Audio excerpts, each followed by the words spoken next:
Hey everyone, Eugene here, back again. Hope you're all well.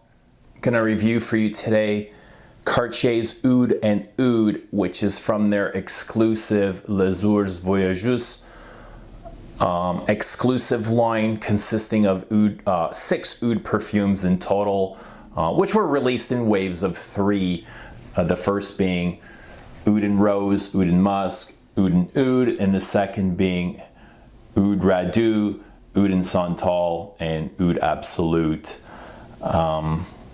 Cartier's not really one to follow trends, and Oud is a very trendy note at the time, and probably in the last 10 or 15 years. I don't really see it going away in the near future, but when the opportunity presented itself to Mathilde Laurent, she absolutely jumped on it. She adores Oud, but she also said she'd respect it and draw out its animalic qualities, which a lot of designer perfume houses aren't doing.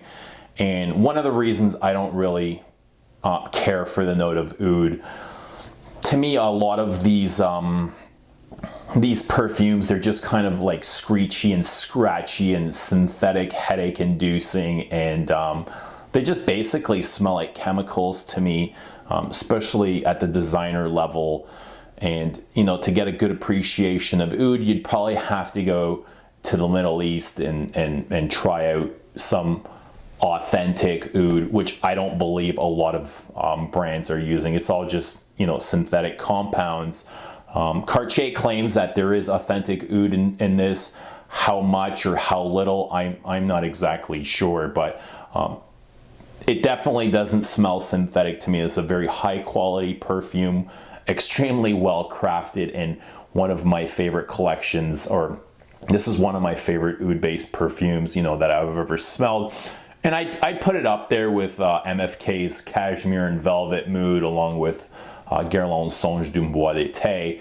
It wears really lovely on skin, performs beastly. So it is a parfum extrait. You don't need a whole lot of this to get you through the day. 2 to 3 spray, 3 at max is plenty. So Mathilde Laurent's a traditionalist when it comes to perfume. She's spent 10 years over at Guerlain, apprenticing under Jean-Paul Guerlain before she started with Cartier. And she's quite critical to brands that teach or push layering on their consumers. And she says those brands are just kind of lost and really have no direction. And I agree with her, totally.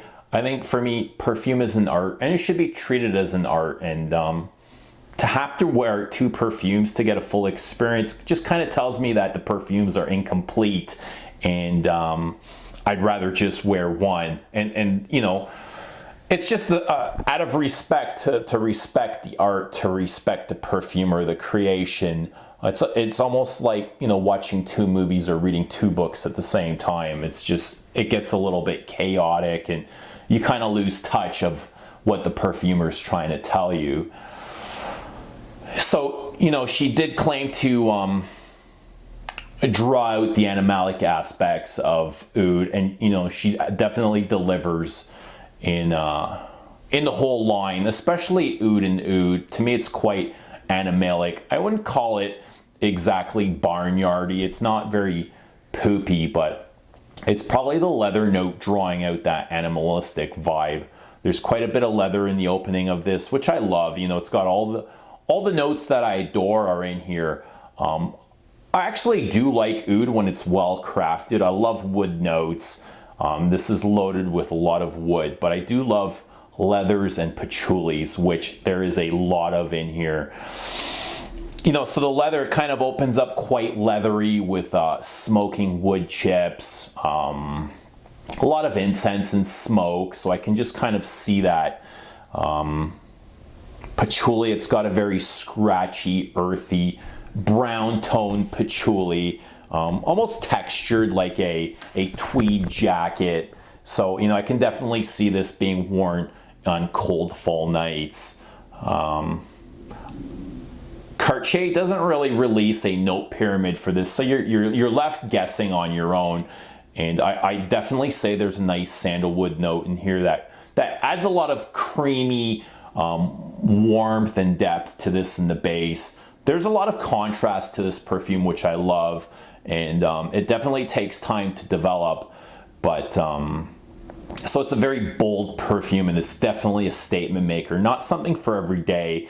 It's, you know, for Saturday nights or special events, and that's kind of where I found myself wearing this, is out on Saturday nights on a cold night. I would wear this outdoors, and it's got that boldness, contrasting what I'd call kind of like this meditative state of, you know, I can see the incense, and it's almost like meditating in a temple or something. You just kind of see the incense and the smoke, you know, the burning wood chips.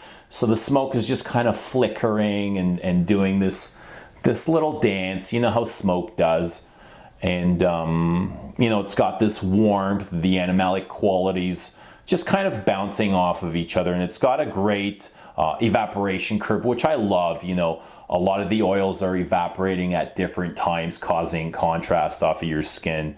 So just a, you know, a beautifully crafted, well-made, well-executed perfume from Mathilde Laurent and Cartier, which we can always expect. You know, for a designer to do this, to give us an animalic aspect, which can be quite challenging, especially if you're not used to oud, is always a pleasure, and, you know, something that I'd love to see instead of getting hit with, you know, mass appealing perfumes that are just redundant and boring and done over and over and over and over again. I'm gonna start sounding like a broken record, but here, have a look at the bottle. The bottle is actually stunning. You know, it was inspired by a gift that Mathilde Laurent was gifted by a Middle Eastern client.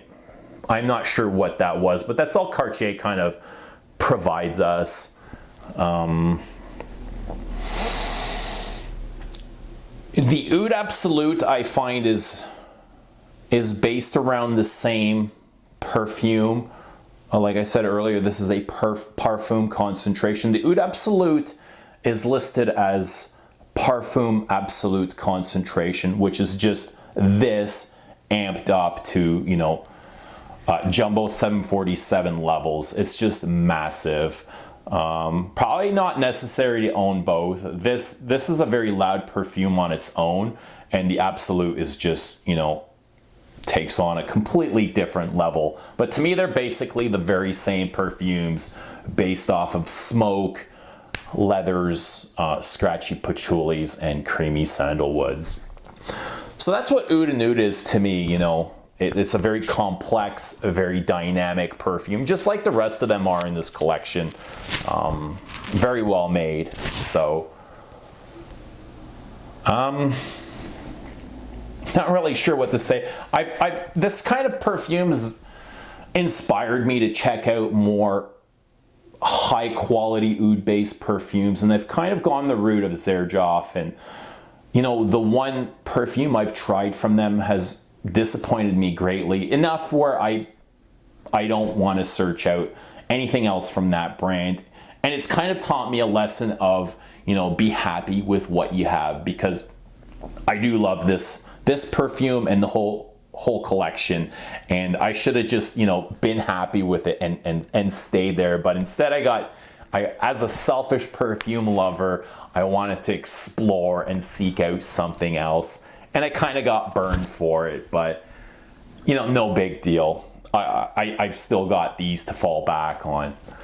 Anyway, Oud and Oud from Cartier's collection. If you're an oud lover, please check them out. They're absolutely stunning. And, you know, let me know if you've got any suggestions for high quality oud.